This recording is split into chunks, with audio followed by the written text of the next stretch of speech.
How to become a knight. In order for you to become a knight, you of course start at an early age. One usually starts around the age of 7 to 10 years old of age, and at that age, they must become a page. You must ask though, what is a page? Well, a page is an apprentice attendant. It's someone who accompanies a knight or nobleman for a period of time in their life, and they get to learn the skills of nobility and courtly skills. Now, to return to how to become a page, you must learn how to handle a horse, hunt, and be able to handle mock weapons while serving a knight. A mock weapon is a foam or padded weapon that basically copies a knight that a knight typically uses. After this step, once you've reached the age of 14, the next step you must take is to become a squire. A squire is one who is now a servant to a knight and no longer just an attender. A squire learns how to use the weapons of a real knight and start an education in combat, especially the combat of chivalry, which is a code of honor and moral virtue that knights swear to live by. Squires must also serve the knights in peace and in war. They will hold onto their shields or lances, or clean their armor, or even looking after their horses, whatever that could be done to serve. As time goes by, and the noble squire has done his job properly in the past years, then by the time of 18 years of age, there will be a ceremony for the squires who will now become knights, known as a dubbing.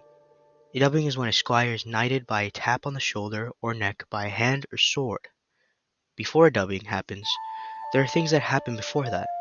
The soon-to-be knight will have a relaxing bath and keep a vigil overnight, and then by the next day, the soon-to-be will be accompanied by two knights, and that will dress the squire in a white tunic and belt to symbolize purity, black or brown stockings to represent the earth we will return to one day, and a scarlet cloak for the blood that will be ready to spill in war for his people. Then a priest will bless the squire's sword and blade that will have two cutting edges that will represent two things. One side represents justice and the other loyalty and chivalry. Once after the knight giving the honor to the squire will place the sword and belt on the squire and kiss him on the cheek. Then the dubbing occurs, and after the dubbing, he is finally given his horse, shield, and banner, which might have his family's name on it, and it all ends with a feast to celebrate.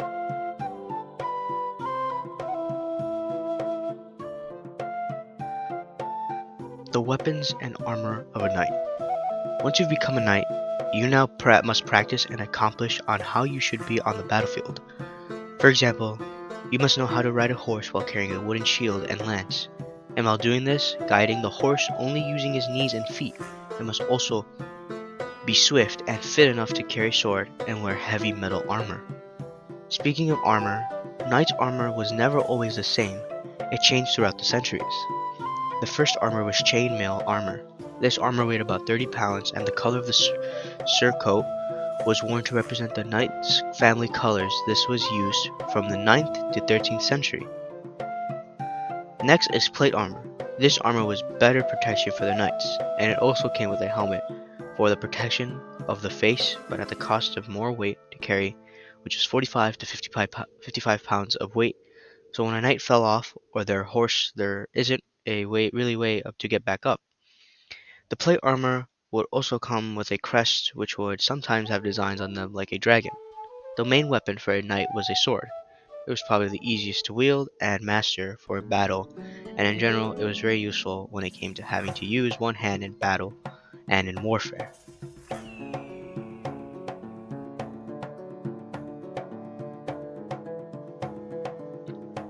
Jousting and tournaments. When knights aren't on military duty, a knight always wants to practice on their skills outside the battlefield, and the way they do that is at tournaments or jousting. A tournament is where knights have a made-up cavalry battle against one another for the sake of a tournament, or there would be jousting. Jousting is when two single knights are on a horse and go up one another with a lance in one hand pointing at one another and a shield in the other hand while armed in armor. The whole purpose of jousting is to run up to each other on their horses and to knock their opponents off their horse. And during jousting, knights could dress up fancy and show off their cool and wonderful designs that they had during that time. And doing this type of stuff would raise their chivalry and honor. It's another way of saying their prestige.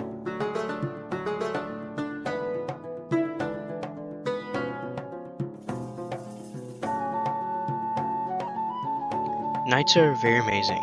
They do a lot of heavy work and go through dangerous combat. But once that all passes, that leads the knights to be glorious, honorable, and noble, for all that they do is all for their home and their people and their king. Which is what the knights agreed to do, which is chivalry, the thing that knights swear to. Thank you for watching my presentation on the medieval knights. I had a lot of fun making this.